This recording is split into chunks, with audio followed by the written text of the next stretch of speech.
नमस्कार दोस्तों, ABC online platform पे मैं डॉक्टर राकेश भाटिया आपका हार्दिक स्वागत करता हूं। हमारे इस प्लेटफॉर्म द्वारा राजस्थान की कला एवं संस्कृति से संबंधित कक्षाएं चलाई जा रही हैं, जिसमें मेरे द्वारा पिछली कक्षाओं में आपको राजस्थान के प्रमुख दुर्गों के बारे में पढ़ाया गया है।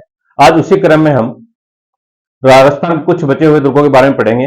ये दुर्गों की हमारी अंतिम कक्षा होगी, ठीक है। जिसमें आज हम सबसे पहले अचलगढ़ का दुर्ग या फिर आबू का दुर्ग, उसकी चर्चा करेंगे।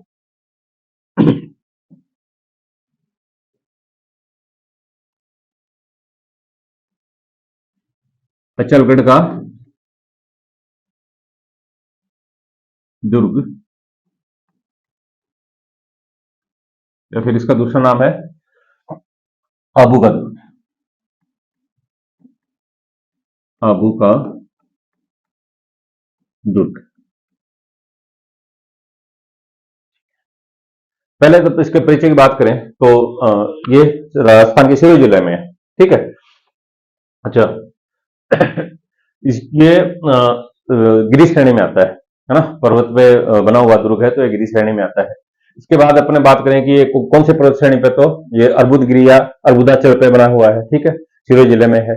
अच्छा, इसकी खासियत क्या है कि दो बार बना हुआ है। एक बार तो पहले जो प्राचीन किला बना तो वो परमारों ने बनाया था, परमार वंशीय राजपूतों ने बनाया था। तो प्राचीन किला तो वो बना है। फिर उसी के जो भग्नावशेष है, मतलब वो किला टूट गया, तो उसके बाद उस पे महाराणा कुंभा ने 1452 ईस्वी में एक नया दुर्ग बनाया, ठीक है। अच्छा, तो अगर पूछ लेते हैं अपने एग्जाम में पूछें कि भाई किसके द्वारा बनाया गया है, तो अपन तो इसकी विशेषता, तो वर्तमान विशेषता देखें तो अपन बताएंगे कि कुंभा ने बनाया है, लेकिन ऐसे प्राचीन में पूछ ले तो अपन बता देंगे कि परमारों ने बनाया है। अच्छा, फिर क्यों बनाया, क्या उद्देश्य था, बनाने का उद्देश्य क्या था भाई, तो ये भी पता होना चाहिए। तो इसका उद्देश्य ये था कि राजस्थान का जैसे ये सिरोही जिले में है और सिरोही के सबसे नजदीक गुजरात लग रहा है ना। तो इनका उद्देश्य ये था कि गुजरात से होने वाले आक्रमणों से इसकी, सिरोही की रक्षा की जाए, या फिर मेवाड़ की रक्षा की जाए, है ना। तो इसलिए इसका निर्माण किया गया। अच्छा, अब जो ये इसका निर्माण हो गया, इसकी जो विशेषता है उस को देखते हुए, है ना, तो कर्नल टोड है इतिहासकार, विदेशी इतिहासकार रहे कर्नल टोड। उन्होंने इसको हिंदू ओलंपस कहा है। हिंदू ओलंपस का मतलब होता है कि ये देव पर्वत है ना। देव पर्वत है, मतलब यहाँ देवताओं का निवास है या देवता रह रहे हैं, इस कारण इसको हिंदू ओलंपस भी कहा जाता है ना। कई बार पूछ लेते हैं कि हिंदू ओलंपस किस दुर्ग को कहा गया है या किसने कहा है। तो किस दुर्ग को कहा गया है, तो ये तो अपन बता देंगे कि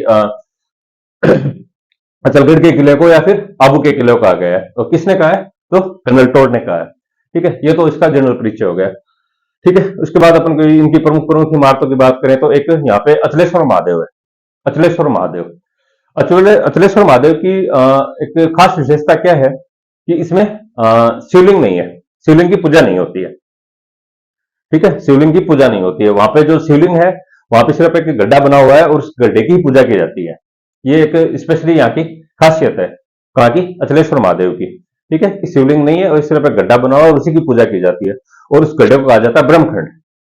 क्या कहा जाता है, ब्रह्मखंड। बहुत बार पूछ लें आपसे कि ब्रह्मखंड क्या है, ठीक है। या फिर अचलेश्वर महादेव कहाँ है, तो अपन बताएंगे कि अचलगढ़ के किले में है या अबू के किले में है।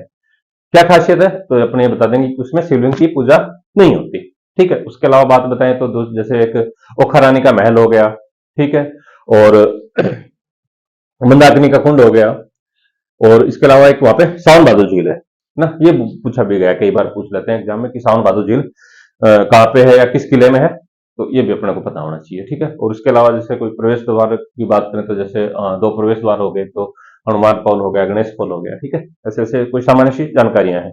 इन्हीं से प्रसिद्ध जानकारियों से भी सीधा बार बार क्वेश्चन आ जाते हैं। और अगर अपने यहाँ पे एक बार दो बार इसको देखेंगे, कक्षा को देखेंगे, इनको पढ़ेंगे या फिर शॉर्ट नोट्स बना लेंगे या फिर लिख लेंगे, तो ये क्वेश्चन अपन आसानी से हल कर सकते हैं। और अगर ऐसे अपने जो क्वेश्चन हल हो जाते हैं तो अपनी सफलता सुनिश्चित हो जाती है, ठीक है।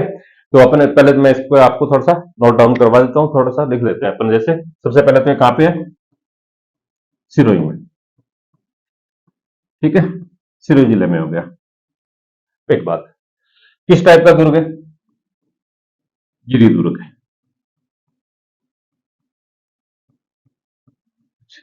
जब गिरी दुर्ग हो गया तो अपन इसके कौन से पर्वत पे वो बता देंगे साथ ही साथ, ठीक है।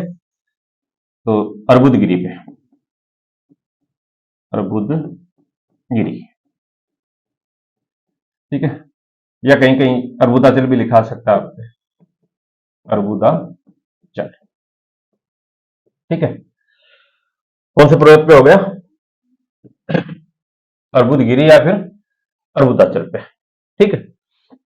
उसके प्राचीन नाम की बात भी करते हैं, जैसे सिरोही का प्राचीन नाम भी अर्बुदगिरी रहा है, ठीक है। तो ये भी इससे अपन जोड़ लेंगे, ठीक है, अर्बुदगिरी अपने को याद रह जाए।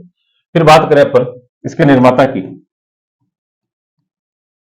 निर्माता तो मैंने बताया कि ये जो प्राचीन दुर्ग था उसके तो परमारों ने किया था, जो प्राचीन दुर्ग था उसका निर्माण परमारों ने करवाया था। और फिर जो वो दुर्ग भग्नावेश हो गया, मतलब टूट गया, तो उसके बाद महाराणा कुंभा ने इस पे नया निर्माण करवाया, ठीक है। तो प्राचीन बता देता हूं पहले, प्राचीन निर्माता,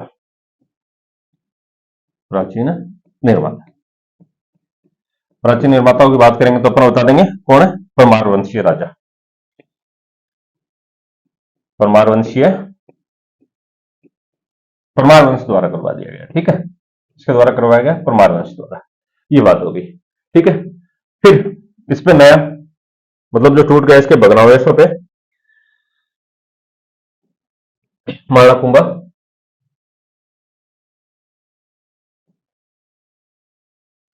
ठीक है, जो वर्तमान दुर्ग है ना, वर्तमान दुर्ग की बात कर लेते हैं। वर्तमान दुर्ग का निर्माण कैसे लिख लेते हैं ना, वर्तमान दुर्ग का निर्माण महाराणा कुंभा ने, किसने करवाया, महाराणा कुंभा ने,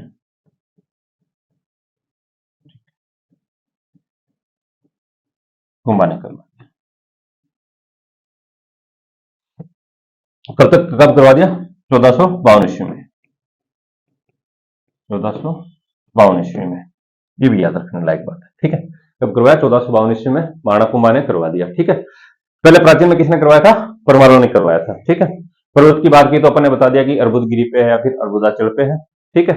अच्छा, अब किसी भी किले का निर्माण हो रहा है तो उसका उद्देश्य भी कई बार पूछ लेते हैं कि किस उद्देश्य से बनाया था, है ना, ठीक है। तो ये गुजरात के आक्रमणकारियों से सुरक्षा करने के लिए ये किला बनवाया गया था, ठीक है। इसका उद्देश्य, किले निर्माण का क्या उद्देश्य रहा है कि गुजरात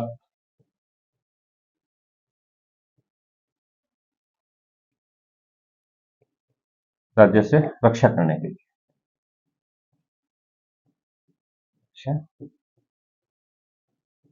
करने के लिए, ठीक है।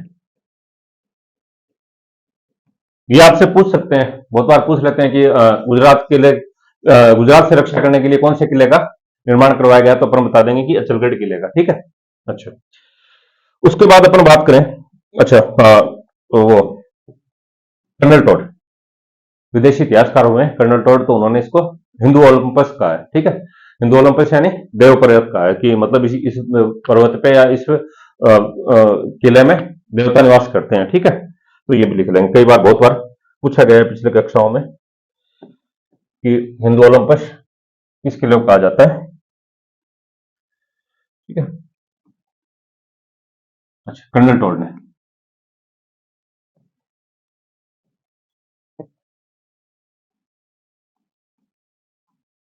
कर्नल टोड,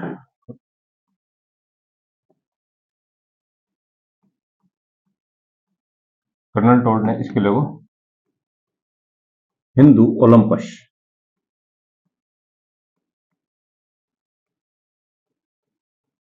ओलंपस, ठीक है। हिंदू ओलंपस यानी देव पर्वत, यहाँ पे देवताओं का निवास हो, हिंदू ओलंपस का है, ठीक है।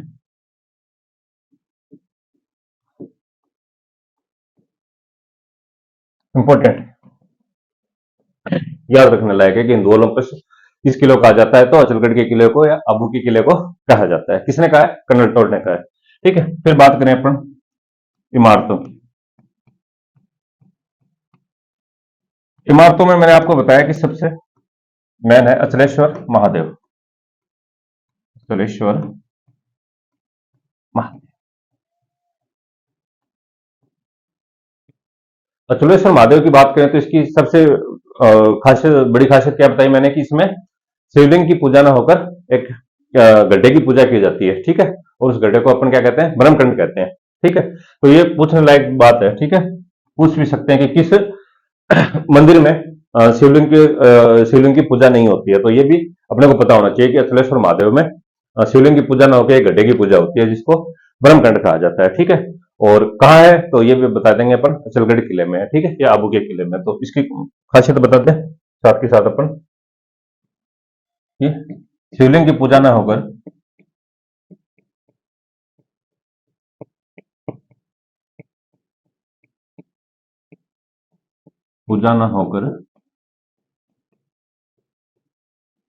गड्ढे की पूजा की जाती है, गड्ढे की पूजा,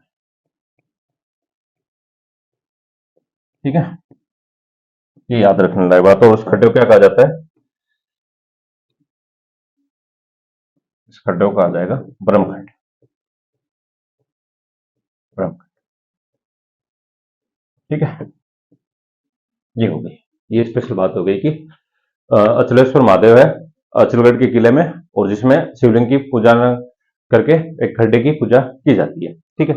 इसके अलावा बात करें अपन दूसरी इमारतों की, जैसे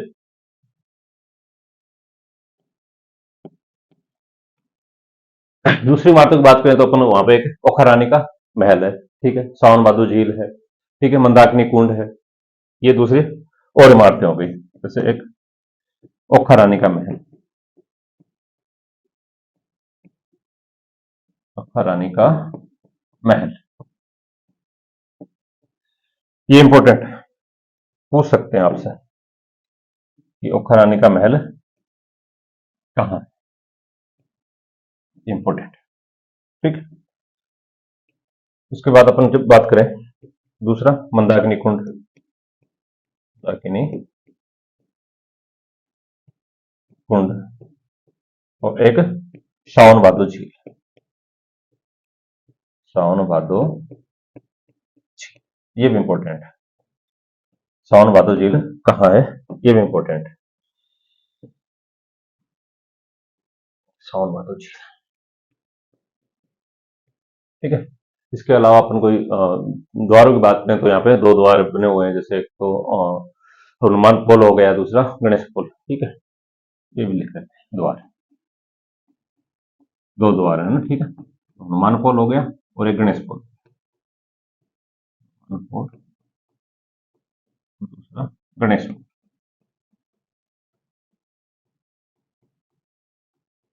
ये दो द्वार हो गए, ठीक है। तो अपन ने इस पे सामान्य से अभी तक इसमें जो अपने बातें की, तो ये क्या क्या बताया कि एक तो अर्बुदाचल है ना, अर्बुदाचल या अर्बुदगिरी पर्वत पे स्थित है, ठीक है। किस जिले में, सिरोही में है। निर्माण किसने करवाया, तो प्राचीन किले का निर्माण तो परमारों ने करवाया था, और जो वर्तमान का जो किला है उसका महाराणा कुंभा ने 1452 ईस्वी में निर्माण करवाया। क्यों करवाया, गुजरात से रक्षा करने के लिए करवाया, ठीक है।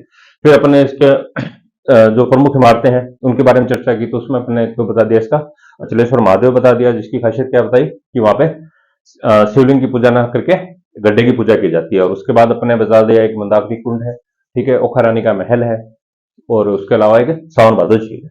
ये इसकी कुछ अपने फेमस फेमस इमारतें बता दी। और द्वारों की बात की तो दो द्वार बता दिए, एक हनुमान पोल बता दिया और एक गणेश द्वार बता दिया। अच्छा, और इन सब विशेषताओं को देखते हुए कर्नल टोड ने इसको हिंदू ओलंपस कहा है, ठीक है, या देविया पर्वत कहा, ठीक है। तो ये हो गया था अपना अचलगढ़ का किला या आबू का किला, ठीक है।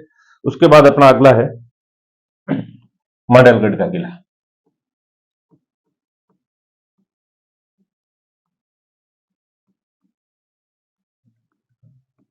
किला, ठीक है, मांडलगढ़ का किला। मांडलगढ़ का किला भीलवाड़ा जिले में, ठीक है, और ये गिरी पर्वत की श्रेणी में आता है। ये तो इसकी सामान्य सी जानकारी होगी। फिर ये बनास, बेड़च और मैनाल नदी है ना, इन तीनों के संगम पे बना है। कौन कौन सी पे, बनास, बेड़च और मैनल, मेनाल, सॉरी, है ना, मेनाल, इन तीनों के संगम पे स्थित है। ठीक है, मांडवगढ़ का किला।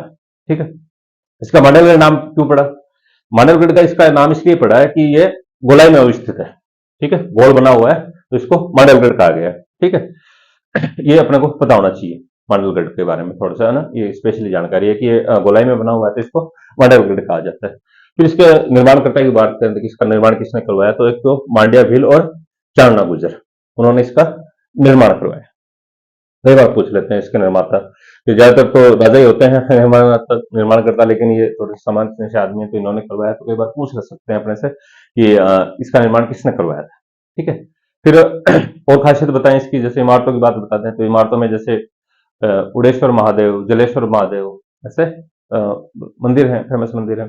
ठीक है, और स्पेशली यहाँ पे जैसे कुछ जलाशय बने हुए हैं, जैसे सागर सागरी, जालेश्वर, देवसागर, ऐसे तालाब बने हुए हैं ना, कई बार तालाबों के नाम भी पूछ लेते हैं, तो उनके बारे में बता देंगे। और एक स्पेशली बात बताएं, जैसे चर्चा करें अपन इस किले में क्या हुआ है कि हल्दी घाटी का युद्ध हुआ ना, अकबर और सॉरी, महाराणा प्रताप के बीच, है ना, अकबर और महाराणा प्रताप के बीच, तो उसकी रणनीति इसी किले में बनी थी ना। तो एक बार कहीं पूछा गया है किसी एग्जाम में कि हल्दी घाटी के युद्ध की नीति किस किले में बनी थी, तो ये मांडवगढ़ में बनी थी। ठीक है, और मांडवगढ़ का है भीलवाड़ा में। ठीक, और अच्छा, और एक स्पेशली यहाँ पे है कि इसमें दो पाताल तोड़ कुएं भी मिले हैं। इस किले में दो पाताल तोड़ कुएं बने हुए हैं। ठीक है, उनका निर्माण करवाया है अगरचंद जी हैं, अगरचंद मेहता जी ने इनका निर्माण करवाया। दो पाताल तोड़ कुएं मिले हैं। ठीक है, तो कई बार पूछा भी जाए किसी एग्जाम में, आपसे सीधा सीधा पूछ भी सकते हैं कि पाताल तोड़ कुएं किस किले में मिलते हैं, तो अपन क्या बताएंगे कि मांडल गोल्ड के किले में मिलते हैं। ठीक है, तो हम बताएंगे, जैसे चर्चा करें इस पे, तो एक तो गिरिदुर्ग हो गए। ठीक है, पहली बात, गिरिदुर्ग कहाँ है? भीलवाड़ा में।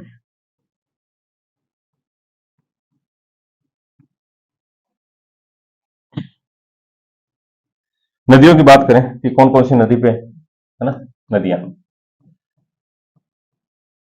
कई बार सीधा का सीधा पूछ लेते हैं नदियों का नाम देके, है ना, मैच करवाने में, सॉरी, एक साथ नाम देके पूछ लेते हैं आपसे, तो बता देंगे अपन। बनास, बेड़च और मैनाल, इन तीनों के संगम पे बना है। ठीक है, संगम पर बना है। ठीक है, कौन सी पे? बनास, बेड़च और मैनाल पे। ठीक है, इसके संगम पे बना है। फिर बात करें इसके निर्माणकर्ता,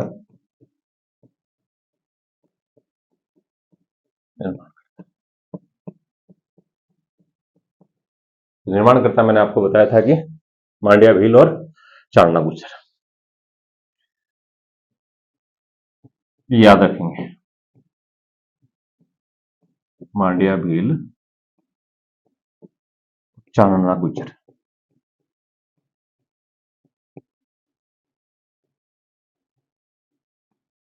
ठीक है, ये याद रखने लायक है, दोनों के नाम याद रखना जरूरी है, इंपॉर्टेंट। मांड्या भील और चाणना गुजर। ठीक है, ये अपना इसके संस्थापकों के नाम बता देंगे, मांड्या भील और चाणना गुजर। ठीक है, फिर ये बताएं कि और इसकी इमारतों की चर्चा करें तो इमारतों में दो मंदिर बताएं, उड़ेश्वर महादेव और जलेश्वर महादेव। ठीक है, ये मंदिर लिख दें, मंदिर बता तो उड़ेश्वर महादेव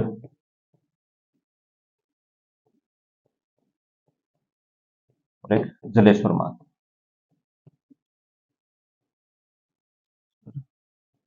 महादेव, ये भी थोड़ा याद रखने लायक है, पूछ लें कभी मैथ करवाने के लिए आपसे, उड़ेश्वर महादेव और जलेश्वर महादेव। ठीक है, ये तो हो गए कुछ समझ जानकारी। उसके बाद तो आपने तालाबों की चर्चा की थी, तालाब में एक तो जैसे सागर सागरी हो गया, दूसरा जालेश्वर हो गया और देव सागर हो गया, ये भी लिख देते हैं साथ के साथ ही। जलाशय, कौन कौन से जलाशय?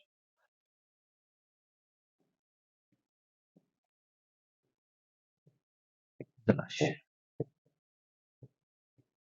तो एक तो सागर सागरी, सागर और सागरी, ठीक है, दो तो ये हो गए, सागर सागरी। उसके बाद जालेश्वर और देवसागर,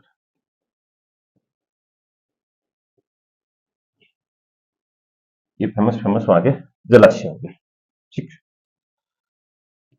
ये तो हो गई इसकी सामान्य जानकारी। अब बात करें अपन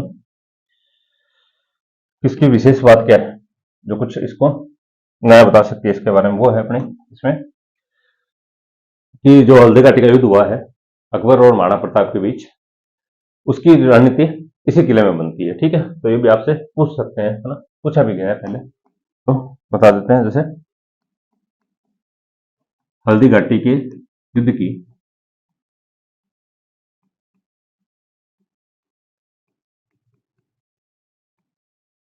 युद्ध की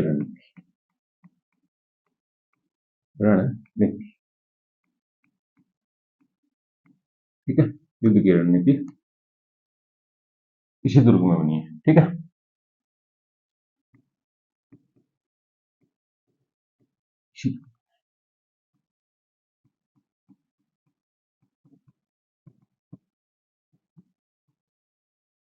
ठीक, तो ये इंपॉर्टेंट बात थी, है ना, कि कहाँ बनी है, तो मांडवगढ़ के किले, रणनीति। तो अपने अभी पढ़ लिया मांडवगढ़ के बारे में। मांडवगढ़ के जब बताएंगे तो कौन सी श्रेणी में आता है, गिरी पर्वत में आता है, सॉरी गिरी गिरी श्रेणी में आ जाएगा ना, पर्वत श्रेणी में आ जाएगा, गिरी श्रेणी में आ जाएगा। कहाँ है, भीलवाड़ा में है। निर्माण किसने करवाया है, तो अपन बता देंगे मांडिया भील और चारणा गुर्जर ने करवाया है, ठीक है। क्यों करवाया है, सॉरी किस संगम पे है, तो किन किन नदियों के किनारे स्थित है, तो अपन बता देंगे बनास, बेड़च और मेला नदी के किनारे किनारे है, ठीक है। और मांडवगढ़ क्यों कहा जाता है, ये मैंने बताया था आपको, गोलाई में स्थित होने के कारण इसको, गोलाई में बने होने के कारण, गोलाई में बने होने के कारण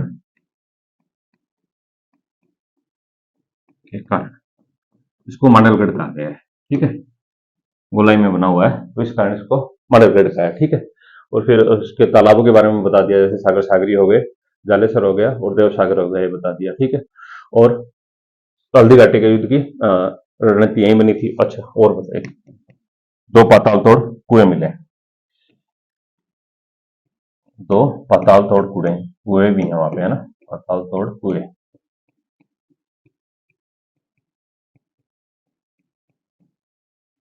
ठीक है। और इनका निर्माण किसने करवाया है, अगरचंद मेहता ने, चंद मेहता ने इनका निर्माण करवाया है, ठीक है। इसकी बात महत्वपूर्ण बातें थी, ठीक है। उसके बाद अपना अगला है भैंसवाड़गढ़ का किला। भैंसवाड़गढ़ है चित्तौड़गढ़ में, चित्तौड़गढ़ जिले में स्थित है, ठीक है। अच्छा, और ये जलदुर्ग की श्रेणी में आता है। इसमें चंबल व बामनी नदी के किनारे बना हुआ है, ठीक है। और एक और सबसे ज्यादा स्पेसिफिक खासियत क्या है कि इसके तीन तरफ से जल राशियां हैं, है ना, तीन तरफ जल जल से घिरा हुआ है, जलदुर्ग की श्रेणी में आता है, ठीक है। कौन कौन सी नदी के किनारे है, तो चंबल व बामनी नदी के किनारे है, ठीक है। अच्छा, अब इसके निर्माता की बात करें तो कर्नल टोड ने इसके निर्माता दो लोगों को बताया, एक तो वैसासा और दूसरा है टोडाचारण। उन्होंने इसका निर्माण करवाया था, ये ऐसा बताया है कर्नल टोड ने। अच्छा, क्यों करवाया था, क्योंकि जो पर्वतीय लुटेरे थे, है ना, लुटेरे थे, डाकू लुटेरे थे, तो वो व्यापारियों का सामान लूट लेते थे, है ना, तो उनसे रक्षा करने के लिए इन्होंने वैसासा ने और टोडाचारण ने इस किले का निर्माण करवाया था, ऐसा किसने माना है, कर्नल टोड ने माना है, ठीक है। अच्छा, और इसकी एक इसको राजस्थान का वेलोर भी कहा जाता है, ठीक है। तो ये जरूर आपसे पूछा जा सकता है सीधा सीधा कि राजस्थान का वेलोर किसे कहा जाता है, तो अपन बता देंगे कि वैसरोडगढ़ का किला राजस्थान का वेलोर कहलाता है, ठीक है। आते हैं,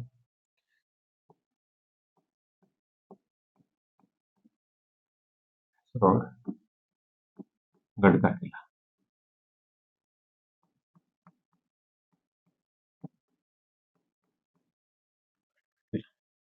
कहाँ है, तो मैंने बताया आपको चित्तौड़गढ़ में। पहली बात चित्तौड़गढ़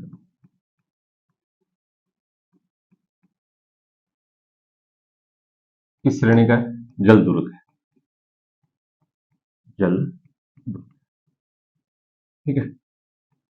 ये आपसे पूछ सकते हैं कि सीधा सीधा जलदुर्ग की, तो एक जलदुर्ग की श्रेणी में कौन कौन से, जैसे एक तो ये आ गया वैष्णोगढ़ का किला आ गया, दूसरा एक अपने बताया था गागडोन का किला, ये दोनों जलदुर्ग की श्रेणी में आ जाते हैं, ठीक है। अच्छा, नदियां,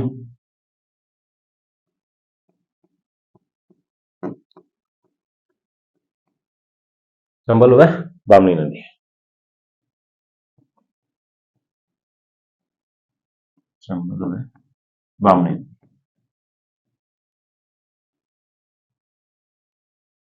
संगम पर, ठीक है, दोनों के संगम पे चंबल व बामनी नदी।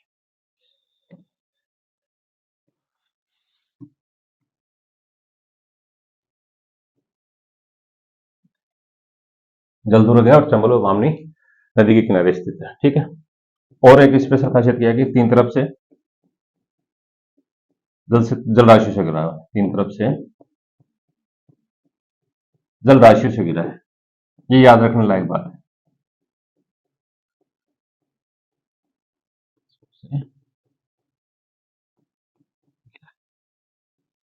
ये अपने को याद रखने लायक बात है कि कौन सा किला है जो तीन तरफ से जल से घिरा हुआ है, तो अपने इसके लिए बताएंगे कि भैंसवाड़गढ़ का किला, ठीक है। ये तो इसका हो गया सामान्य सी बात, ठीक है। फिर अपन ने कहा कि इसके निर्माता की बात करते हैं, निर्माता के बारे में कर्नल टोड ने क्या बताया कि भैसा साहब है, टोडाचारण ने इसका निर्माण करवाया,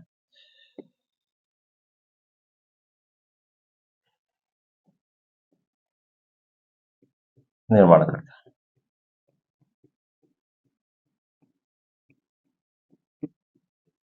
इसके निर्माण करता हो गए कर्नल टोड के अनुसार,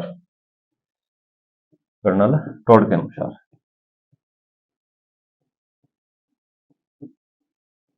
कर्नल टोड के अनुसार, है ना। एक तो भैसा शाह है और एक टोडाचारण है,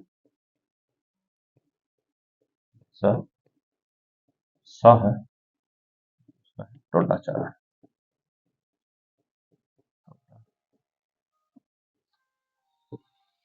भैसा शाह और टोडाचारण, ठीक है।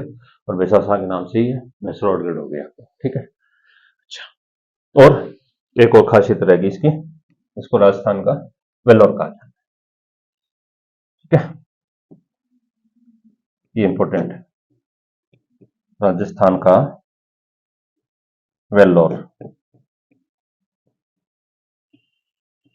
ठीक है, राजस्थान का वेल्लोर कहा जाता है।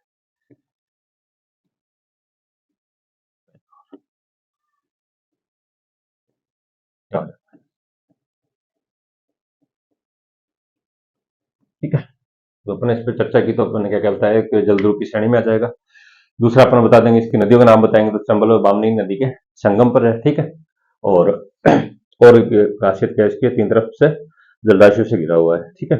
और अपने इसके निर्माताओं की बात की तो कर्नल टोड के अनुसार भैसा शाह और टोडाचारण, ये हो गए, और इसको राजस्थान का वेल्लोर भी कहा जाता है, ठीक है।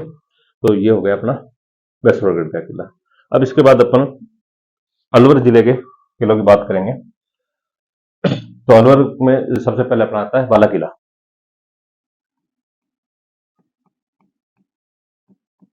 बाला किला, ठीक है, हाँ, अलवर में।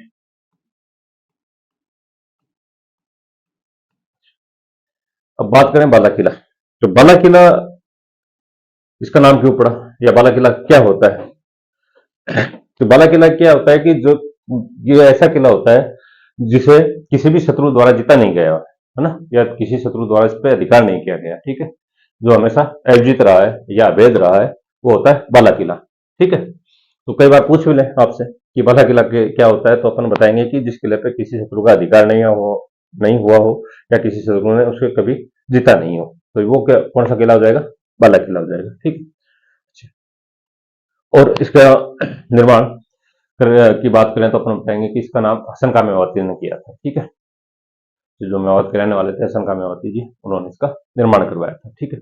और इसके अलावा कुछ यहाँ पे दो तालाब हैं, उसके बारे में 1-2 बार पूछा गया है किसी एग्जाम में नाम देके कि सलीम सागर तालाब कहाँ है या सलीम सागर कहाँ है, ठीक है? और एक दूसरा है सूरज कुंड, ये 2 तालाब हैं यहाँ के फेमस, ठीक है? ये इसकी सामान्य सी जानकारी है, ठीक है? तो मैं बताऊँ आपको जैसे एक तो बाला किला, तो बाला किला किसको कहते हैं ये डेफिनेशन दे देते हैं अपन यहाँ पे।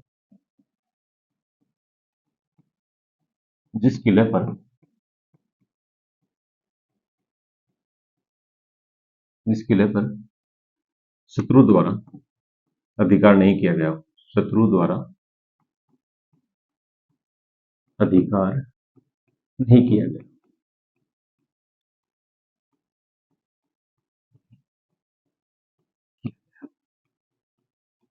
ठीक है? ये जो बाला किला है इसका नाम आप से बाला किला भी आ सकता है या फिर अलवर किला भी आ सकता है, ठीक है?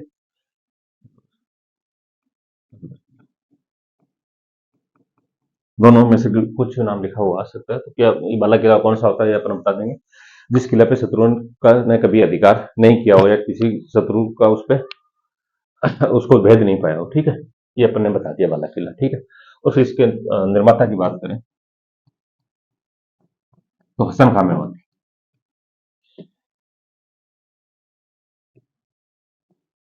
हसन खां मेवाती, हसन खां मेवाती, ये याद रखना लायक है, हसन खां मेवाती, ठीक है? इसका निर्माण किसने करवाया है? हसन खां मेवाती ने करवाया है, ठीक है? और जैसे मैंने आपको बताया था कि 2 फेमस तालाब हैं यहाँ के, तो एक तो सूरजकुंड और एक सलीम सागर तालाब। एक तो सलीम सागर है, ये आप याद रखना, सलीम सागर और एक सूरजकुंड। ये आपसे सीधा सीधा पूछ सकते हैं ये किस किले में स्थित है, ठीक है? तो ये इंपॉर्टेंट है कि सलीम सागर और सूरजकुंड में से किसी का भी नाम देके पूछ सकते हैं। ज्यादातर तो इंपॉर्टेंट ये सलीम सागर ज्यादा नया है ना, इसके लिए इसने निर्माण करवाया है, शंका मेवाती ने करवाया। कहाँ है? अलवर में है, ठीक है? किस श्रेणी का है ये भी बता देंगे अपन, गिरी दुर्ग, ठीक है? अरावली की पहाड़ियों में स्थित है ना, अरावली की पहाड़ियों में स्थित है, तो इसलिए इसको गिरी दुर्ग कहा जाता है, ठीक है? एक तो ये हो गया। फिर इसके बाद एक काकनवाड़ी का किला, वो भी अलवर में है, ठीक है?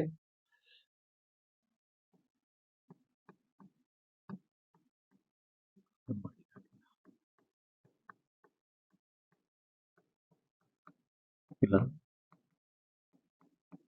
काकवाड़ी भी आ जाओ, दिखा सकते हैं काकनवाड़ी का, ठीक है? जो भी कुछ भी लिखा सकता है एग्जाम्स में, है ना? इसकी बात करें तो ये भी कहा है अलवर में, ठीक है? जो सरिस्का वन्य जीव अभ्यारण्य है उसके अंदर बीच में स्थित है, है ना, मध्य में स्थित है। सघन उसके चारों तरफ सघन वन है, तो ये और दूसरा ये पहाड़ी पे भी है, ठीक है? तो ये 2 श्रेणियों में शामिल हो जाएगा। एक तो ये हो जाएगा जैसे गिरिदुर्ग में भी हो जाएगा और वन दुर्ग में भी हो जाएगा, ठीक है? पहाड़ी पे बना हुआ तो गिरिदुर्ग हो गया और उसको चारों तरफ से वनों ने घेर रखा है, तो वन दुर्ग की श्रेणी में भी शामिल हो गया, ठीक है? तो ये अपने को याद रखना है कि ये गिरिदुर्ग और वन दुर्ग दोनों में शामिल है, ठीक है? अच्छा, इसकी खासियत देखो, ये दूर से तो दिखाई देता है, इस किले को अगर अपन देखेंगे दूर से तो दिखाई देगा, और जैसे जैसे इसके पास अपन जाएंगे तो ये फिर वनों से गिर जाता है ना, दिखाई नहीं देता है। तो ऐसा लगता है कि जैसे प्रकृति ने इसको अपनी गोद में छिपा लिया हो या आंचल में छिपा लिया हो, ठीक है? अच्छा, और इसके निर्माणकर्ता की बात करें तो जयपुर के राजा सवाई जय सिंह जी ने इसका निर्माण करवाया था, ठीक? कछवाहा वंश के जो राजा सवाई जय सिंह जी हैं उन्होंने इसका निर्माण करवाया था, ठीक है? अच्छा, ये तो इसका सामान्य परिचय हो गया। फिर अपन बात करें कि इसके लिए पीछे, इसके दुर्ग के पीछे कुछ मान्यता भी बनी हुई है कि जैसे यहाँ पे राजनीतिक कैदियों को या फिर युद्ध बंदियों को रखा जाता था, ठीक है? ये भी एक मान्यता है, ठीक है?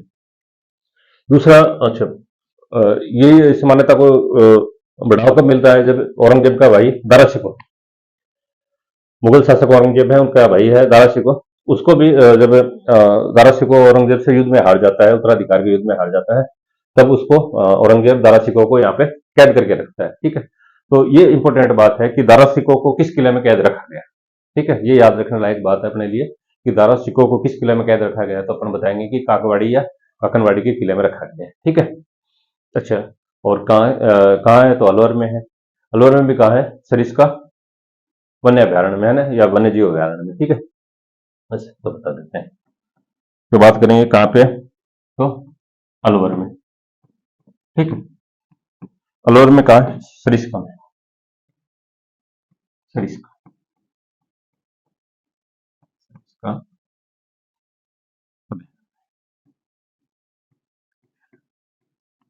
ठीक है। ये याद रखने लायक बात है कि सरिस्का अभ्यारण्य में, ठीक है। अच्छा, निर्माता की बात करें तो जो जयपुर के जय सिंह जी थे, सवाई जय सिंह, है ना, सवाई जय सिंह, सवाई जय सिंह ने इसका निर्माण करवाया, ठीक है। सवाई जय सिंह ने इसका निर्माण करवा दिया। फिर अपन ने बताया कि अच्छा, इसकी श्रेणी, इस श्रेणी में तो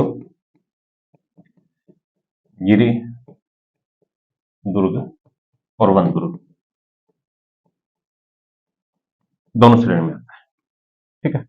और खासियत तो मैंने आपको बताई थी कि इसको दूर से देखते हैं तो दिखाई देता है, और जैसे जैसे नजदीक आते रहते हैं तो ये ओझल हो जाता है, नजरों से ओझल हो जाता है, दिखाई नहीं देता है, जैसा लगता है कि कुदरत ने इसको अपने आंचल में छिपा दिया हो, ठीक है।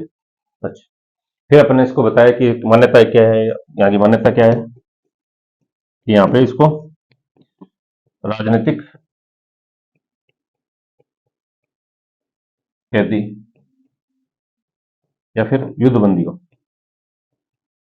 तो युद्ध में बंदी बना लिए जाते हैं ना, पराजित जो हो जाते हैं, युद्ध बंदियों को कैद किया जाता था, कैद रखा जाता था, ये ऐसी मान्यता है, ठीक है। और अपने को सबसे मेनली क्या याद रखना है कि इसमें दारा सिखों को भी इसी किले में कैद रखा गया, ठीक है। ये याद रखना पड़ेगा।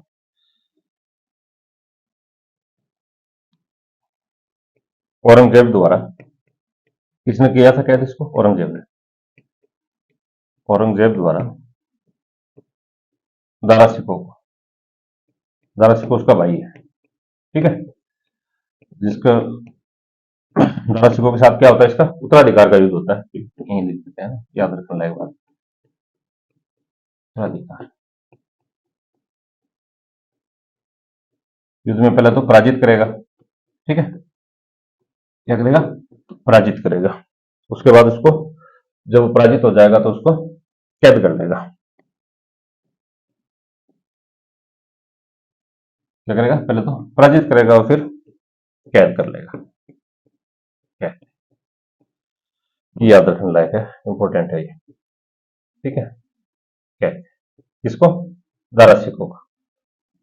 ये पूछ सकते हैं आपसे कि दारा सिखों को किस किले में कैद रखा गया, तो अपन बताएंगे काकनवाड़ी या काकवाड़ी के किले में रखा, ठीक है, कहाँ है, अलवर में, ठीक है। तो मैंने अब आपको इसके बारे में महत्वपूर्ण बातें बताई, ठीक है। इसको आप एक दो बार पढ़ोगे या इसके एक दो बार क्लास देखोगे बार बार, तो ये आसानी से आपको याद हो जाएंगे। और अगर इसको आपको इसको एक दो बार तीन बार जैसे क्लास देख लेते हो तो उसके बाद आपको ज्यादा दिक्कत नहीं होगी, ठीक है। कई बार एग्जाम्स में सीधे के सीधे क्वेश्चन पूछ लेते हैं। इससे पहले कि अपनी कक्षाओं में अपन ने तो क्या कुछ जो ज्यादा महत्वपूर्ण ग्रुप थे, ज्यादा बड़ी खासियतें थी उनकी, उसके बारे में चर्चा की थी, लेकिन कई बार क्या होता है कि सामान्य से दुर्ग के बारे में भी क्वेश्चन आ जाता है, ठीक है। वो ज्यादातर अपन क्या गलत कर देते हैं, क्योंकि अपन ज्यादा बड़े दुर्गों पे ध्यान देते हैं और उस पर ध्यान नहीं दे पाते, तो गलती हो जाती है अपने से, ठीक है। अब मेरे द्वारा लगभग आपको बहुत से दुर्ग बढ़ा दिए गए हैं, ठीक है, तो और भी रह गए हैं, थोड़े से और भी करवा देता हूँ मैं साथ के साथ आपको। पर क्या है कि आप इतने दुर्ग पढ़ लोगे ना, तो उसके बाद अगर इनके अलावा ये तो कोई क्वेश्चन आना भी नहीं है, अगर आ भी जाता है तो फिर आप उसमें से एनिमेट कर सकते हो कि कौन सा है, या फिर कोई खासियत, क्योंकि लगभग आप दो बार तीन बार चार बार इनको पढ़ लोगे तो फिर आपको आसानी से याद ही हो जाएंगे, ठीक है। तो फिर आप गलती करने के बहुत कम चांसेस हो जाते हैं, ठीक है। तो अब अगर अपना अगला किला है भरतपुर का लोहागढ़, लोहागढ़, लोहागढ़, ठीक है, लोहागढ़ का किला।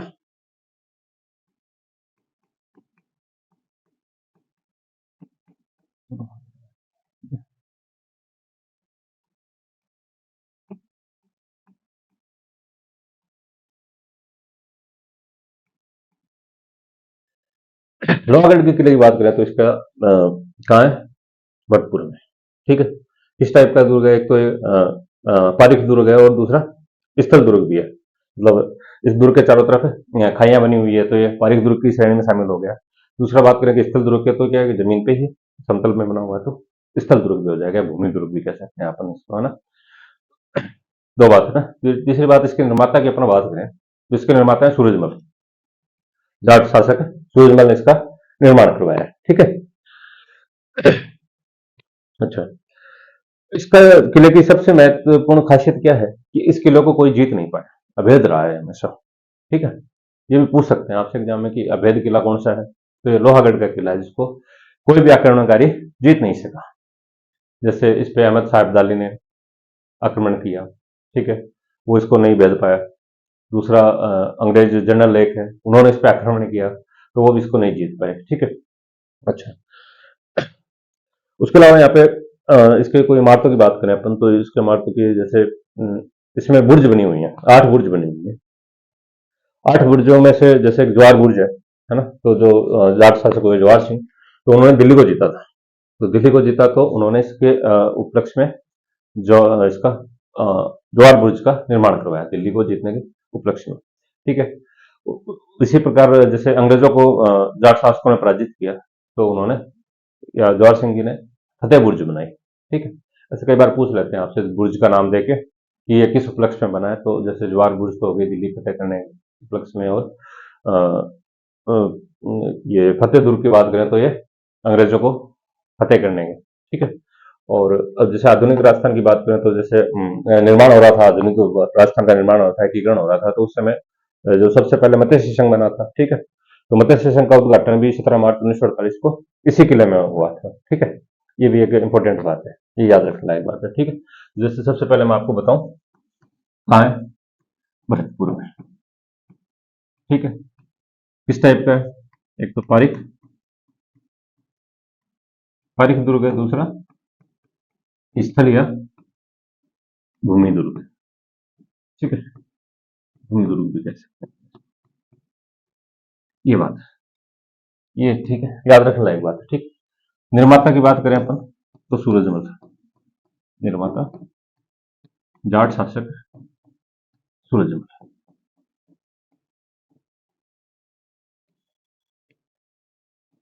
सूरजमल,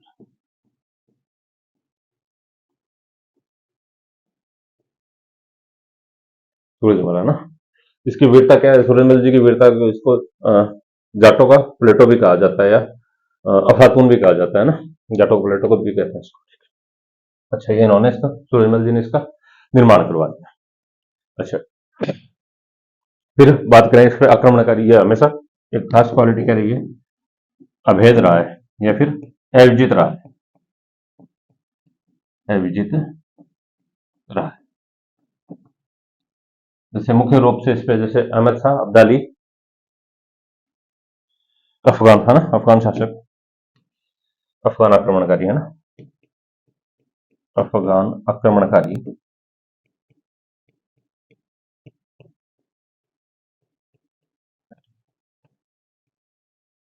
अहमद शाह अब्दाली, शाह अब्दाली,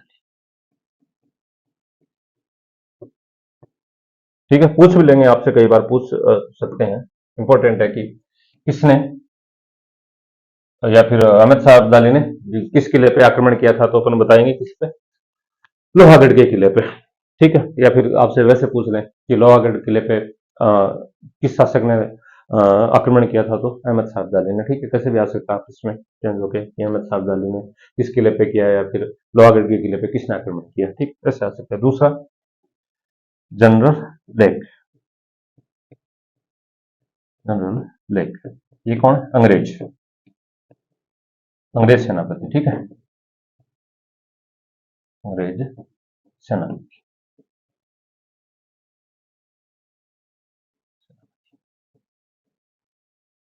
इन्होंने भी इस पे आक्रमण किया और वो भी इसको जीत नहीं पाए, ठीक है। अंतिम समय तक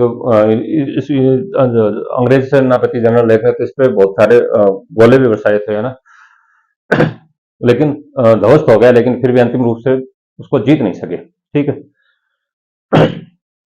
फिर अपन बात करें कि इसके बुर्ज की बात करें, है ना, बुर्ज, कई बार बुर्जों का नाम लेके पूछ लेते हैं ना कि ये बुर्ज कहाँ है या किस किले में। तो दो बुर्ज फेमस है उसकी, एक तो जैसे जवाहर बुर्ज, जवाहर बुर्ज। कुल 8 बुर्ज है उसमें, है ना, कुल 8 बुर्ज है। संख्या भी पूछ ले तो याद रह जाना चाहिए। तो 8 बुर्ज है, जिसमें पहली है जवाहर बुर्ज। जवाहर बुर्ज की किस लिए का निर्माण जवाहर सिंह ने करवाया? किसने करवाया? जवाहर सिंह ने, पहली बात तो जवाहर सिंह ने। ठीक है, क्यों करवाया? तो दिल्ली फतेह के उपलक्ष्य पे, दिल्ली को जीतने के लिए, है ना।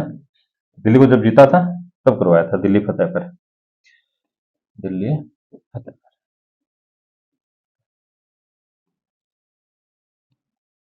ठीक है, दिल्ली फतेह के उपलक्ष्य।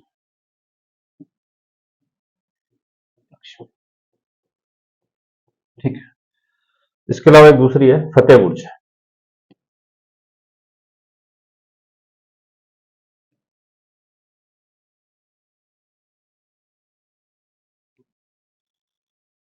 फतेह बुर्ज, है ना, फतेह बुर्ज।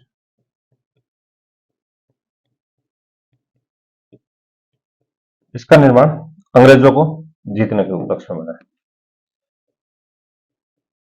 अंग्रेजों को फतेह करने के अवसर, फतेह करने के अवसर, फतेह करने पर। ठीक है, तो याद रख लेंगे अपना ना, फतेह बुर्ज का निर्माण क्यों हुआ है? अंग्रेजों को फतेह करने के लिए। ठीक है, और जवाहर बुर्ज का निर्माण हुआ है दिल्ली को फतेह करने के लिए। किसने किया है? जवाहर सिंह ने किया है। ठीक, तो ये हो गया अपना। अच्छा, एक और इम्पोर्टेंट बात है ना, मत्स्य संघ वाली, है ना, मत्स्य संघ का उद्घाटन ये इसी किले में हुआ था। ठीक है, ये और सबसे ज्यादा महत्वपूर्ण बात है, मत्स्य संघ का उद्घाटन। मत्स्य संघ का कब? 17 मार्च 1948 को मत्स्य संघ का उद्घाटन समारोह, उद्घाटन समारोह यही हुआ है। ठीक, ये इंपॉर्टेंट,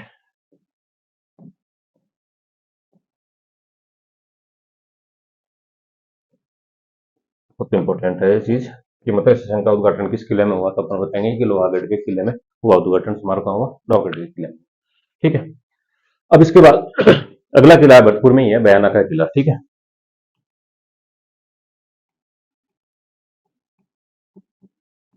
बयाना का किला। ठीक है, हाँ, भरतपुर किले में। इसकी बात करें अपन जैसे कि ये किस टाइप का है, तो अपन गिरिदुर्ग की श्रेणी में आता है। ठीक है, इसके कुछ अन्य नाम भी हैं, जैसे त्रिभुवनगढ़ हो गया, तनोगढ़ हो गया, तिमनगढ़ हो गया, इसके कुछ अन्य नाम भी हैं। ठीक है, कई बार बयाना का किला नाम न देके आपसे त्रिभुवनगढ़ का नाम भी आ जाए या फिर तिमनगढ़ का भी नाम आ जाए, तो अपन इसके बारे में चर्चा करेंगे, बयाना के किले के बारे में चर्चा करेंगे। ठीक है, फिर ये श्रेणी बता दी अपन ने कि किसके श्रेणी में आता है, तो गिरिदुर्ग की श्रेणी में आता है। ठीक है, अच्छा, त्रिभुवनगढ़ इसको क्यों कहा जाता है, तो ये पूछा तो अपने बताएंगे कि ये त्रिभुवन पहाड़ी पे बना हुआ है, तो इसका नाम त्रिभुवनगढ़ भी पड़ गया था। ठीक है, ये तो हो गया इसका जैसे किस जिले में स्थित है, तो अपने बताया भरतपुर में है, तो इसके अन्य नाम भी बता दिए। ठीक है, अब इसके निर्माता की बात करें तो इसका निर्माता है त्रिभुवनपाल। ठीक है, त्रिभुवनपाल ने इसका निर्माण करवाया था, तो इसीलिए इसको त्रिभुवनगढ़ भी कहा जाता है। ठीक है, अच्छा, फिर क्या अंत में इसका नाम जैसे दूसरे मुस्लिम आक्रमणकारी आए और उन्होंने इस पर अधिकार कर लिया, तो इसका नाम इस्लामाबाद भी रख दिया गया। ठीक है, तो जैसे एक तो ये मैंने आपको बता दिया कि भरतपुर में है। ठीक, इसके अन्य नाम किले के ना, अन्य नाम तो त्रिभुवनगढ़। ठीक है, तिमनगढ़। त्रिभुवनगढ़ तो क्यों पड़ा है कि त्रिभुवन ने इसको बनाया है, ठीक है। और दूसरा बात क्या है कि त्रिभुवन पहाड़ी पे भी इसको जो बनी हुई जो पहाड़ी बनी हुई है उसका नाम भी त्रिभुवन पहाड़ी है, ठीक है। त्रिभुवन पहाड़ी, ये भी याद रखें, त्रिभुवन पहाड़ी पर।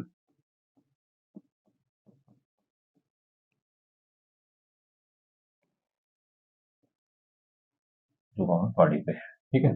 तो तिमनगढ़ या त्रिभुवनगढ़ ये इसके दूसरे नाम हो गए, ठीक है। किसने करवाया? निर्माता त्रिभुवन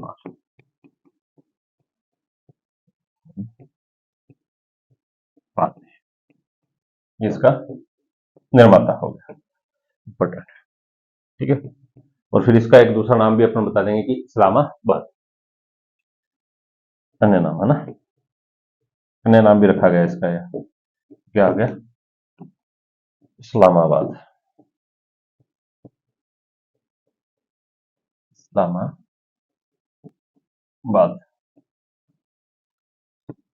ये जरूरी है नाम, इस्लामाबाद याद रखना बहुत जरूरी है, क्योंकि जो भी आक्रमणकारी हुए हैं उन्होंने क्या कि उस पर अधिकार किया और फिर अपने हिसाब से अलग अलग नाम लिख दिए, है ना, लिख दिए ना। तो इसको भी अपने को याद रखना है कि इस्लामाबाद किस किले का नाम रखा गया है, तो अपन बताएंगे कि बयाना के किले का, ठीक है। और इसके निर्माता की बात की तो अपन ने बताया था कि जैसे तिरुभुवनपाल ने इसका निर्माण करवाया, ठीक है। इसके दूसरे नाम की चर्चा की तो तिरुभुवनगढ़ हो गया, तेमनगढ़ हो गया, तनौगढ़ भी है, इसका नाम तनौगढ़, कन्नौगढ़ के नाम से, कन्नौगढ़, ठीक है। ये अपन ने इसके नामों की चर्चा कर ली। अभी तक अपन ने भरतपुर के 2 किले पढ़ लिए, एक किला और है विजय मंदिर का किला, वो भी बयाना में ही है, विजय मंदिर का किला।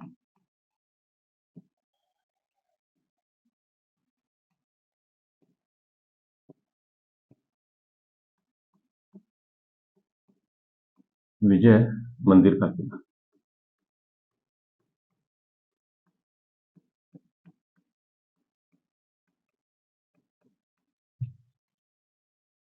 कई बार तो एग्जाम में सीधे इनके जिलों के नाम पूछ लेते हैं, है ना। तो ये कहाँ है? बयाना में। और बयाना कहाँ है? ठीक है, तो ये भी अपना को याद रखना है, ठीक है, बताएंगे। अच्छा, ये भी गिरि दुर्ग की श्रेणी में आता है ना, पहाड़ी पे बना हुआ है। तो एक मानी पहाड़ी है वहां पे, बयाना में मानी पहाड़ी, उस पर बना हुआ है। और यादव वंशी विजयपाल, है ना, विजयपाल ने 1040 ईस्वी में अ, इसका निर्माण करवाया था। कौन से? यादव वंश के हैं विजयपाल, उन्होंने 1040 ईस्वी में इसका निर्माण करवाया, ठीक है। और पहाड़ी का नाम बताएं तो अपन बता देंगे कि मानी पहाड़ी है, ठीक है। नाम याद रखना जरूरी है कि मानी पहाड़ी से बना हुआ है, ठीक है। फिर विजयपाल जी को क्या हुआ कि 1040 ईस्वी में गजनी के कुछ मुसलमानों ने इसको युद्ध में हरा दिया था, ठीक है। फिर हरा दिया तो इस पर अधिकार कर लिया। ये तो इसका सामान्य परिचय है। लेकिन इसके कुछ इमारतें हैं, उनसे रिलेटेड बहुत बार क्वेश्चन पूछा गया है। और सीधा का सीधा क्वेश्चन आया, जैसे कि भीमलाट स्तंभ कहाँ है ना। एक तो ये फेमस इमारत है वहां की भीमलाट स्तंभ, ठीक है। एक उषा मंदिर है वहां का, उषा मंदिर हो गया, लोधी मीनार हो गई, अकबरी छतरी हो गई, जहांगीर का दरवाजा हो गया। ऐसे इमारतें हैं, तो ये इमारतें ज्यादा इंपॉर्टेंट है ना, कई बार इनके नाम पूछ लेते हैं। तो मैं आपको बताऊं, जैसे विजय मंदिर का किला कहाँ हो गया? बयाना भरतपुर में हो गया। किसने निर्माता? विजयपाल,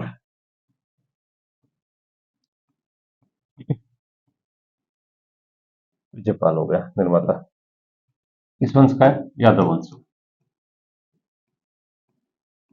ठीक है। कब? 1040 ईस्वी, ठीक है। ये अपने बात होते हैं। कहाँ है? तो मानी पहाड़ी पर,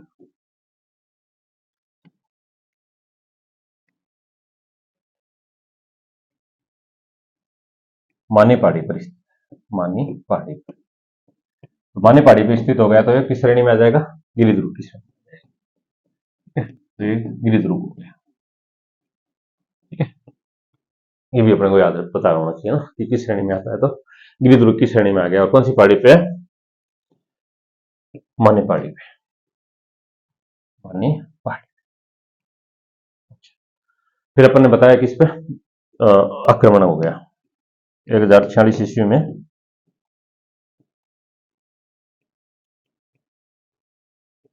गजनी के मुसलमानों ने इस पे आक्रमण कर दिया या अधिकार कर लिया। गजनी के मुसलमानों का अधिकार, मुसलमानों का अधिकार,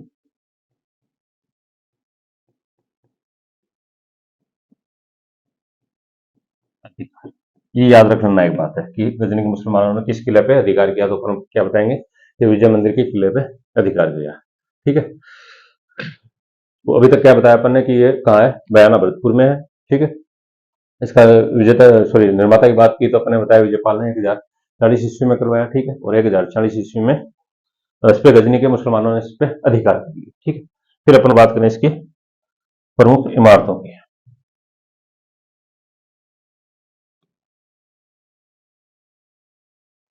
प्रमुख इमारत,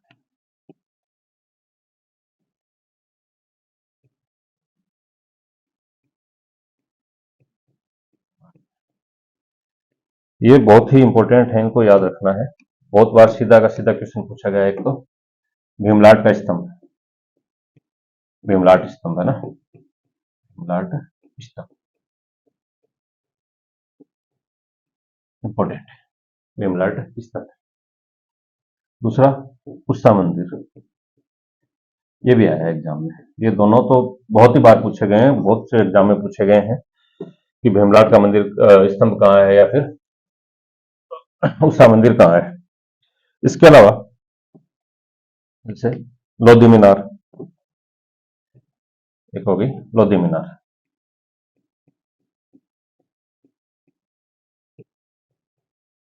अकबरी छतरी,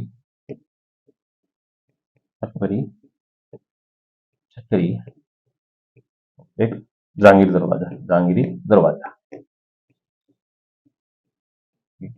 दरवाजा। ये भी इसकी अन्य प्रमुख इमारतें हैं। ठीक है, ये बता दिया अपन ने।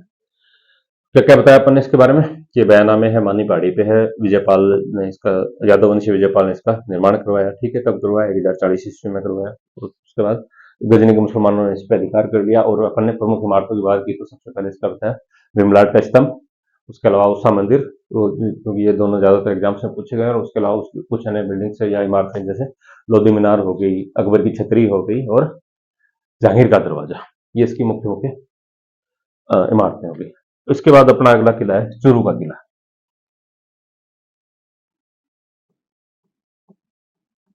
चूरू का किला, ये वही स्पेशल है, चूरू का किला। तो सीधा सबको ये तो पता ही चल गया कि चूरू का नाम लिखा गया तो चूरू जिले में स्थित है। ठीक, अब चूरू किले की निर्माण की बात करें तो सबसे पहले, अच्छा ये किस श्रेणी का आता है, तो सबसे पहले अपन बताएंगे कि मैदानी स्थिति में मैदानी दुर्ग है या फिर भूमि दुर्ग है, और या फिर धानवान दुर्ग की श्रेणी में भी अपन इसको रख सकते हैं। ठीक है, फिर इसका निर्माणकर्ता की बात करें तो ठाकुर खुशहाल सिंह जी थे 1739 ईस्वी में। ठाकुर खुशहाल सिंह जी ने 1739 ईस्वी में इसका निर्माण करवाया। ठीक है, कई बार पूछ लेते हैं कि इसका निर्माणकर्ता कौन थे, तो ठाकुर खुशहाल सिंह जी, इसने 1739 ईस्वी में इसका निर्माण करवाया था।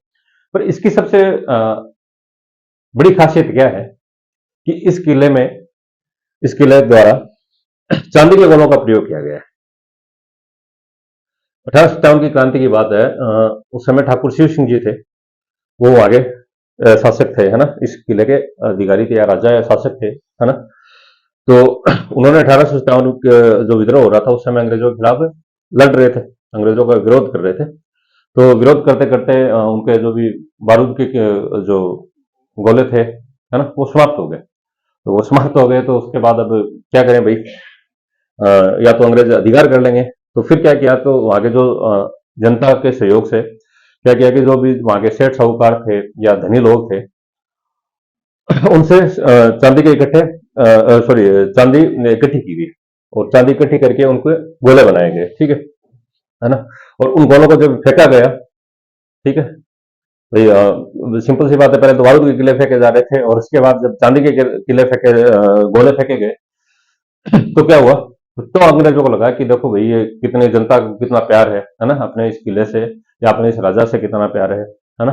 तो उन्होंने फिर इस पे अधिकार करने का विचार त्याग दिया।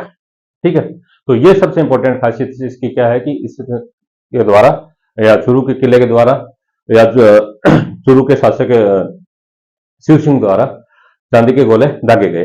ठीक है, ये याद इंपॉर्टेंट बात है। पहली बात तो कहाँ है, चूरू का किला हो गया। ठीक, किस टाइप का है, भूमि दुर्ग,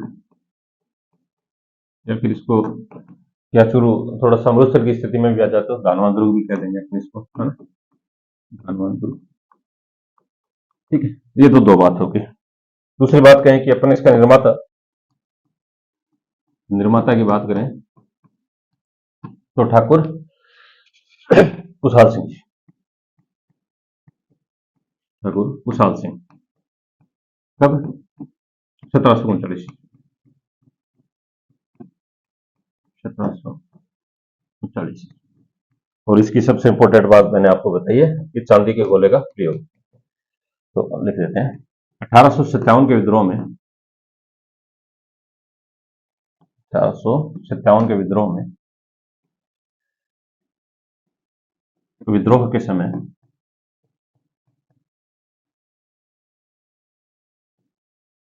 ठाकुर शिव सिंह द्वारा, ठाकुर शिव सिंह, उस समय 1857 विद्रोह के समय वहां का शासक शिव सिंह था।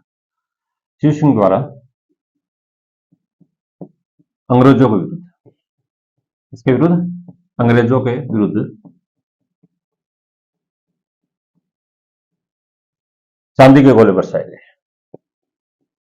चांदी के गोले,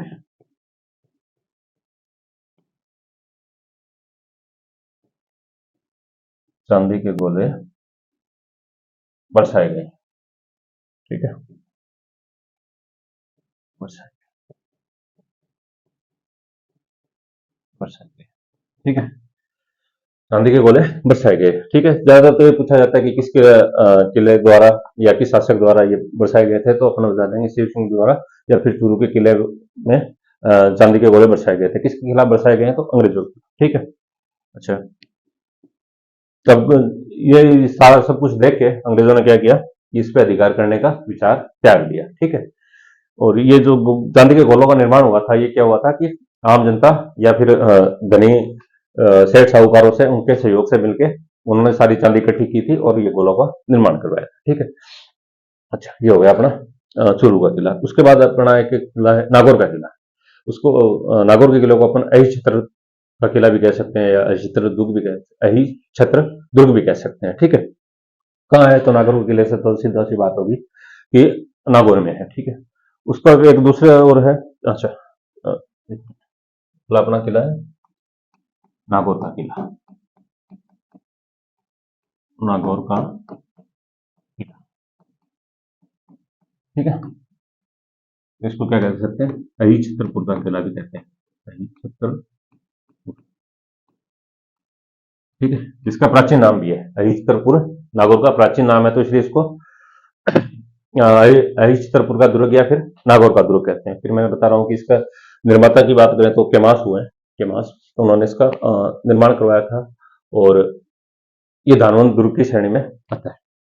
धानवंत दुर्ग की श्रेणी में, दुर्ग की श्रेणी में इसको अपन शामिल करेंगे। ठीक है, इसको एक और इसको नागदुर्ग भी कहा जाता है। नागदुर्ग क्यों कहा जाता है कि नागवंशीय शासकों ने इसका निर्माण पहले स्टार्ट करवाया था। ठीक है, प्रारंभ में जब इसका निर्माण हुआ, 5वीं शताब्दी के आसपास की बात है, 5वीं शताब्दी के आसपास की बात है, जब नागवंश के शासकों ने इसका निर्माण करना प्रारंभ किया था। और जो वर्तमान का जो किला है नागौर का किला, वो केमास ने बनवाया है। ठीक है, केमास ने बनवाया है। अच्छा, और इसकी खासियत बताएं अपन कि इसमें 6 द्वार हैं। ठीक है, 6 द्वार हैं, तो उसके कई बार नाम पूछ लेते हैं, जैसे सिराई पोल हो गया, बिचली पोल हो गया, कचहरी पोल हो गया, ऐसे कुछ नाम पूछ लेते हैं। ठीक है, तो सबसे तो मैंने बात तो क्या है, इसका अहिछ छत्रपुर है, प्राचीन नाम भी अहिछ छत्रपुर हो गया, और उसको अहिछ छत्रपुर का दुर्ग भी कहते हैं, या फिर नागौर का किला कहते हैं। ठीक है, प्राचीन अच्छा, किस श्रेणी का है, तो बता देंगे अपन, स्थल दुर्ग। ठीक है, स्थल दुर्ग है, या फिर धानवंत दुर्ग। ठीक, एक इसको क्या कहते हैं, नागदुर्ग भी कहते हैं। ठीक है, नागदुर्ग क्यों कहा जाता है, नागवंशीय राजाओं द्वारा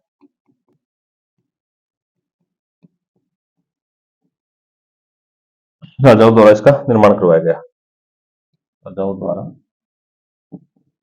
निर्माण, ठीक है। तो इसलिए इसको नागदुर्ग भी कहते हैं। जो वर्तमान दुर्ग है उसका निर्माण केमास ने करवाया। वर्तमान वर्तमान दुर्ग की बात करें तो ये किसने करवाया है? केमास ने। किसने? केमास। केमास, ठीक है। ये याद रखना अपने को, किसने करवाया? केमास ने करवाया। ये होगी इसकी मुख्य मुख्य बातें, ठीक है। फिर द्वारों की बात की थी तो इसमें 6 प्रवेश द्वार है। 6 प्रवेश द्वार है। जैसे उसमें तो कचहरी पोल हो गया है, कचहरी पोल, ठीक है। उसी के जैसे बात करें, जैसे सिराई पोल हो गया, है ना, बिजली पोल होगी, ऐसे सिराई पोल, सिराई पोल और बिजली पोल, ऐसे 6 दुर्ग है ना, 6 प्रवेश द्वार, ऐसे कुछ नाम लिख दिए, जैसे सिराई पोल हो गया, कचहरी पोल हो गया या बिजली पोल हो गया, ठीक है। तो अपन क्या क्या याद रखेंगे कि तो इसका वर्तमान निर्माता याद रखें तो अपन केमास को, ठीक है। कहाँ है? तो नागौर जिले में, ये तो अपने बता ही दिया। नागदुर्ग भी कहा जाता है इसको, ठीक है। और कुछ इसके अपन बता देंगे कि इसके प्रवेश द्वार की बात करें तो कचहरी की पोल या बिजली पोल या फिर सिराई की पोल, ऐसे कुछ नाम बता देंगे, ठीक है। उसके बाद अपना एक और बच गया दुर्ग, अकबर का किला। अकबर का किला, या फिर इसका दूसरा नाम भी है मैगजीन का किला। मैगजीन का किला, ठीक है। इसको अकबर का किला भी कह सकते हैं या फिर मैगजीन का किला, दोनों में से कुछ भी लिखा हुआ आ सकता है, ठीक है। तो इसके अपन चर्चा करें तो जैसे ये एक तो अजमेर जिले में, ठीक है, राजस्थान के अजमेर जिले में। दूसरा इसके स्थिति की बात करें तो ये स्थल दुर्ग की श्रेणी में आता है, ठीक है। समतल भाग में बना हुआ है तो स्थल दुर्ग की श्रेणी में आता है, ठीक है। इसका निर्माण 1570 ईस्वी में, जैसे अपन ने लिखा है कि अकबर का किला, तो 1570 ईस्वी में गुजरात विजय के उपलक्ष्य में अकबर द्वारा करवाया गया है, ठीक है। किसने करवाया है? अकबर ने करवाया है। किसके उपलक्ष्य में? गुजरात विजय के उपलक्ष्य में करवाया है, ठीक है। जीत के आ रहा था तो फिर वो जीत गया था, गुजरात को जीत लिया, तो उसके खुशी में इसने अकबर ने इसको किला का निर्माण करवा दिया, तो इसका नाम अकबर का किला हो गया, ठीक। अच्छा, और देखो, और स्पेशल बात क्या है कि ये भारत सॉरी राजस्थान का पहला ऐसा किला है जो मुस्लिम शैली में बना हुआ है, ठीक है। पूरी तरह मुस्लिम शैली में बना हुआ ये किला है। कौन सा किला? अकबर का किला या मैगजीन का किला, ठीक। ये तो इसकी सामान्य सी बात होगी। उसके बाद ये बात करें कि जैसे पहला जो ब्रिटिश राजदूत था सर टॉमस रो, वो भी जहांगीर के समय इस किले में आता है। उस समय जहांगीर का दरबार लगा होता है तो वो यहीं मिलता है। कई बार पूछ लेते हैं कि सर टॉमस रो ने किस किले में मुलाकात हुई थी, तो अपन क्या बताएंगे कि अकबर के किले में, है ना, या अकबर के दुर्ग में, या फिर मैगजीन के किले में इसकी मुलाकात हुई थी। किससे? जहांगीर की। किसकी? किसके साथ? सर टॉमस रो के साथ, ठीक है। अच्छा, और एक स्पेशली बात क्या है कि मुगल काल की बात करें तो जैसे हल्दी घाटी का युद्ध, है ना, हल्दी घाटी का जो युद्ध है तो उसको जो अंतिम जो योजना बनाई गई थी, अंतिम रूप दिया गया था कि कैसे कैसे युद्ध को लड़ना है, तो उसकी योजना भी इसी दुर्ग में बनी थी, ठीक है। तो ये भी अपने को याद रखने की बात है। सबसे इंपॉर्टेंट बात यही है इसकी कि अंतिम रूप का हल्दी घाटी की योजना को अंतिम रूप किस किले में दिया गया था? तो अकबर के किले में दिया गया था, ठीक है। और फिर लास्ट में क्या है, जब अपने कहते हैं कि इसका दूसरा नाम मैगजीन का किला है, तो 1800 में क्या हुआ कि अंग्रेजों ने इस पर पूर्णतः अधिकार कर लिया था, ठीक है, पूर्णतः अधिकार कर लिया और उन्होंने इसको अपना शस्त्रागार बना लिया, है ना। तो शस्त्रागार को इंग्लिश में मैगजीन कहते हैं ना, तो इसका नाम मैगजीन का किला भी पड़ा, तो ठीक है। जैसे तो पहले सबसे पहले अपन क्या बताएंगे, कौन सा है? स्थल दुर्ग है, ठीक है। और कहाँ है? अजमेर में, ये बात, ठीक है। फिर बात करें इसके निर्माता की, जैसे स्टार्टिंग में लिखा हुआ अकबर का किला, तो निर्माता हो गया इसका अकबर। अकबर, ठीक है, निर्माता या संस्थापक अकबर। क्यों? गुजरात विजय के उपलक्ष्य में, ये स्पेशल, गुजरात विजय के लक्ष्य में गुजरात विजय कब करता है? 1570 ईस्वी में। लक्ष्य लक्ष्य कौन करता है? अकबर करता है। ठीक है, अच्छा। फिर हल्दी घाटी के युद्ध को, है ना, हल्दी घाटी के, इंपॉर्टेंट है ना, याद रखना।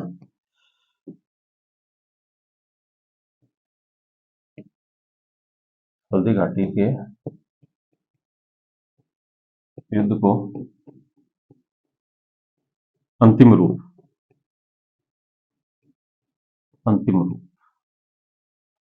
इसी किले में दिया गया, इसी किले दिया गया।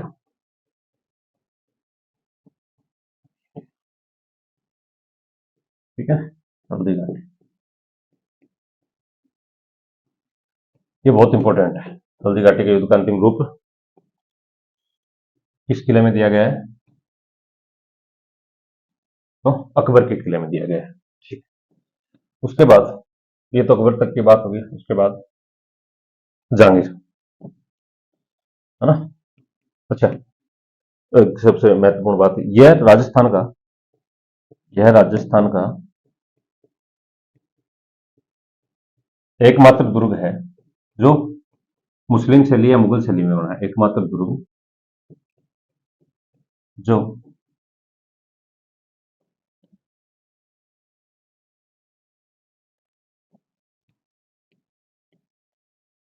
जो मुस्लिम या मुगल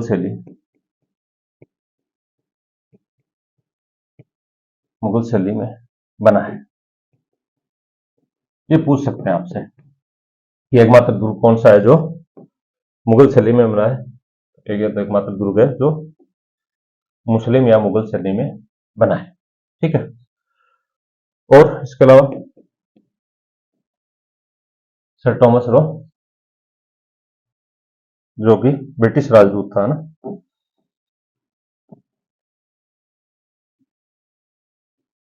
सर टॉमस रो,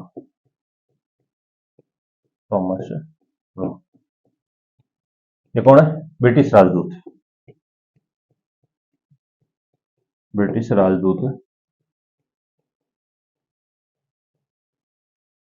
पहली बार, पहली बार जहांगीर के दरबार में,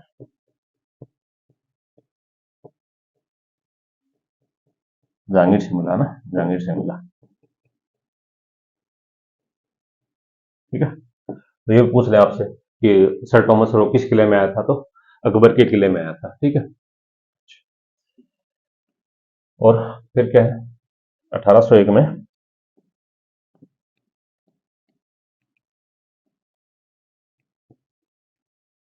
1801 ईस्वी में अंग्रेजों द्वारा इस किले पर अधिकार कर लिया गया। अधिकार, ठीक है, इस किले पर अधिकार कर लिया गया। तो उसके बाद ये क्या हो जाता है, अधिकार कर लिया और अपना शस्त्रागार बनाया, और अपना शस्त्रागार,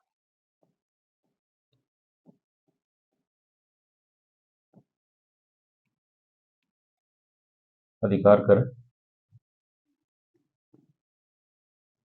अपना शस्त्रागार, ठीक है, या फिर मैगजीन शस्त्रागार बनाया। तो तभी से इसका नाम फिर मैगजीन का दुर्ग रख गया। ठीक है, ये भी तो अपने अभी तक इन 4 कक्षाओं में बहुत से दुर्गों के बारे में चर्चा कर ली है। और जहां तक मेरा ख्याल है, अभी इससे बाहर तो कुछ आना नहीं है आपसे दुर्ग के मामले में। और भी कुछ रह जाता है तो फिर और दोबारा देख लेंगे, कोई टेस्ट सीरीज वगैरह में अपन देख लेंगे। ठीक है, थैंक यू।